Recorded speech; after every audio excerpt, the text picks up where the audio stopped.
एक जज अपनी पत्नी को क्यों दे रहे हैं तलाक। रोंगटे खड़े कर देने वाली सच्ची घटना। कल रात ऐसा वाक़या हुआ जिसने मेरी ज़िंदगी के कई पहलुओं को छू लिया। करीब 7 बजे होंगे। शाम को मोबाइल बजा। उठाया तो उधर से रोने की आवाज़ आई। मैंने शांत कराया और पूछा कि भाभी जी आखिर हुआ क्या।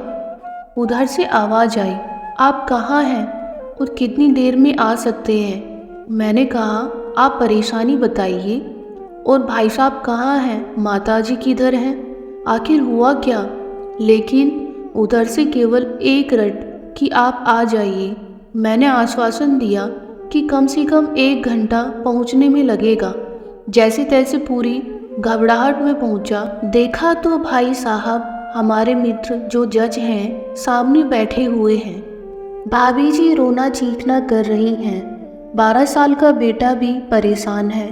9 साल की बेटी भी कुछ नहीं कह पा रही है। मैंने भाई साहब से पूछा कि आखिर क्या बात है। भाई साहब कोई जवाब नहीं दे रहे थे। फिर भाभी जी ने कहा, ये देखिए तलाक के पेपर, ये कोर्ट से तैयार करा के लाए हैं, मुझे तलाक देना चाहते हैं। मैंने पूछा, ये कैसे हो सकता है, इतनी अच्छी फैमिली है, 2 बच्चे हैं, सब कुछ सेटल्ड है। प्रथम दृष्टि में मुझे ये मजाक लगा, लेकिन मैंने बच्चों से पूछा, दादी किधर है। बच्चों ने बताया, पापा ने उन्हें 3 दिन पहले नोएडा के वृद्धाश्रम में शिफ्ट कर दिया है। मैंने घर के नौकर से कहा, मुझे और भाई साहब को चाय पिलाओ। कुछ देर में चाय आई। भाई साहब को बहुत कोशिशें की चाय पिलाने की, लेकिन उन्होंने नहीं पी और कुछ ही देर में वो एक मासूम बच्चे की तरह फूटकर रोने लगे। बोले, मैंने 3 दिन से कुछ भी नहीं खाया है। मैं अपनी 61 साल की माँ को कुछ लोगों के हवाले करके आया हूँ। पिछले साल से मेरे घर में उनके लिए इतनी मुसीबतें हो गई हैं कि पत्नी ने कसम खा ली कि मैं माँ जी का ध्यान नहीं रख सकती। ना तो ये उनसे बात करती थी और ना ही मेरे बच्चे बात करते थे। रोज मेरे कोर्ट से आने के बाद माँ खूब रोती थी। नौकर तक भी अपनी मनमानी से व्यवहार करते थे। माँ ने 10 दिन पहले बोल दिया, बेटा तू मुझे ओल्ड एज होम में शिफ्ट कर दे। मैंने बहुत कोशिशें की पूरी फैमिली को समझाने की, लेकिन किसी ने माँ से सीधी बात तक नहीं की। जब मैं 2 साल का था तब पापा की मृत्यु हो गई थी। दूसरों के घरों में काम करके मुझे पढ़ाया, मुझे इस काबिल बनाया कि आज मैं जज हूँ। लोग बताते हैं माँ कभी दूसरों के घरों में काम करते वक्त मुझे भी अकेला नहीं छोड़ती थी। और देखो, उस माँ को मैं ओल्ड एज होम में शिफ्ट करके आया हूँ।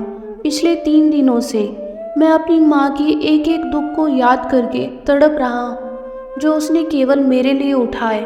मुझे आज भी याद है, जब मैं 10th की परीक्षा में अपीयर होने वाला था, माँ मेरे साथ रात रात भर बैठी रहती।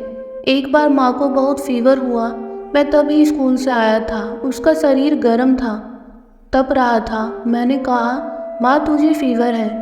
हंसते हुए बोली, अभी खाना बना रही थी इसलिए गर्म है। लोगों से उधार मांगकर मुझे दिल्ली विश्वविद्यालय से LLB तक पढ़ाया। मुझे ट्यूशन तक नहीं पढ़ाने देती थी कि कहीं मेरा टाइम खराब ना हो जाए। कहते कहते रोने लगी और बोले, जब ऐसी माँ के हम नहीं हो सके तो हम अपने बीवी और बच्चों के क्या होंगे। हम जिनके शरीर के टुकड़े हैं, आज हम उनको ऐसे लोगों के हवाले कर आए जो उनकी आदत, उनकी बीमारी, उनके बारे में कुछ भी नहीं जानते। जब मैं ऐसी माँ के लिए कुछ नहीं कर सकता तो मैं किसी और के लिए भला क्या कर सकता हूँ। आज़ादी अगर इतनी प्यारी है और माँ इतनी बोझ लग रही है तो मैं पूरी आज़ादी देना चाहता हूँ। जब मैं बिना बाप के पल गया तो ये बच्चे भी पल जाएंगे, इसलिए मैं तलाक देना चाहता हूँ। सारी प्रॉपर्टी इन लोगों के हवाले करके उस ओल्ड एज होम में रहूँगा।